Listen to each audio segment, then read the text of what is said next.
Frédéric. Bonsoir Anne-Claire. On va parler intelligence artificielle, cette capacité qu'ont les ordinateurs à penser comme nous, comme les humains. Et dans ce secteur, le moins qu'on puisse dire, c'est que les progrès sont fulgurants et stupéfiants. Et pour commencer cette chronique, Anne-Claire, je vous propose une petite surprise. On m'a dit que vous aimiez la musique classique, alors musique, maestro.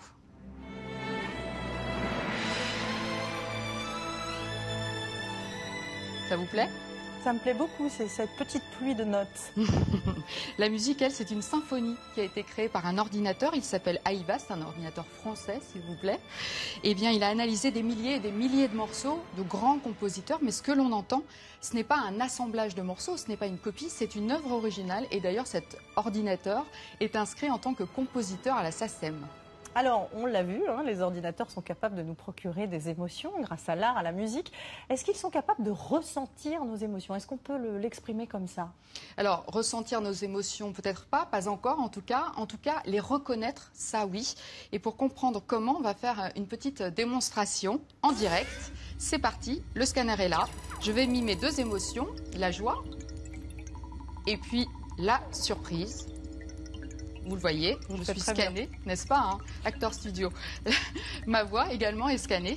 Eh bien, des ordinateurs ont fait ça avec des milliers de visages pour apprendre les émotions. L'avenir de ça, c'est quoi? Ce sont les robots compagnons. Ils existent déjà, on en a déjà parlé dans ce journal. Ils sont encore dans une version simple. À l'avenir, les ordinateurs devraient pouvoir savoir ce que vous ressentez, si vous êtes triste, joyeux, et donc adapter et leur comportement et leurs paroles à cet état d'esprit. Alors on l'a bien compris, vous l'avez prononcé, ce mot qui est essentiel, s'adapter, apprendre en permanence, mais est-ce que c'est pas terriblement inquiétant finalement? Est-ce que l'homme pourrait un jour perdre le contrôle sur ses créatures?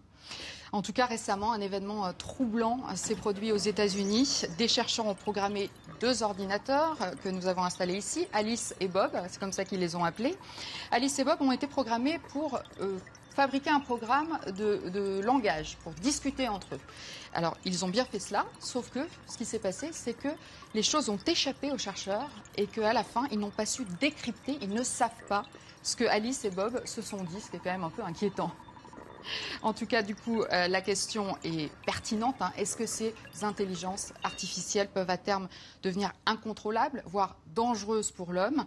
En tout cas, Google travaille sur une sorte de bouton rouge, un bouton d'arrêt d'urgence, et pour stopper un ordinateur qui deviendrait fou. Et si cet humanoïde que nous voyons là devait prendre le contrôle du journal, ce que nous ne souhaitons pas, eh bien, regardez, voilà, je le désactive. Avouez que ce serait quand même dommage qu'il nous remplace un jour, Frédéric. Merci totalement. beaucoup.